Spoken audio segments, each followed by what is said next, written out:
আসসালামু আলাইকুম, কী অবস্থা, কেমন আছেন সবাই? আশা করি আপনারা সবাই ভালো আছেন।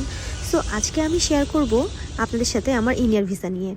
তো 11ই সেপ্টেম্বর আমি গিয়েছিলাম ইন্ডিয়ান হাই কমিশনে, সেখানে ফাইল জমা দিতে।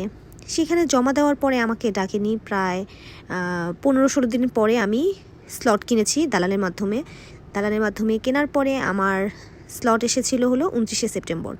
29শে সেপ্টেম্বর আমরা মা মেয়ে মিলে চলে যাই ইন্ডিয়ান এম্বাসিতে, আইভেকে। সো ওখানে যাওয়ার পরে অনেক সকালে উঠতে হয়েছিল, সে কারণে আলভিনা ঘুমে টোলোমলো করছিল।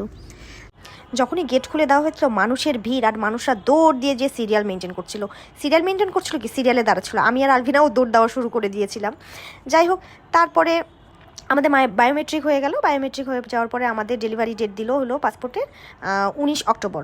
12ই সেপ্টেম্বর আমি চলে গেলাম আবার আইভেকে পাসপোর্ট রিসিভ করার জন্য, কারণ ওদের ওয়েবসাইটে আমার পাসপোর্ট গ্র্যান্টেড এবং প্রিন্টেড হয়েছিল, সেটা দেখে আমি চলে গিয়েছিলাম।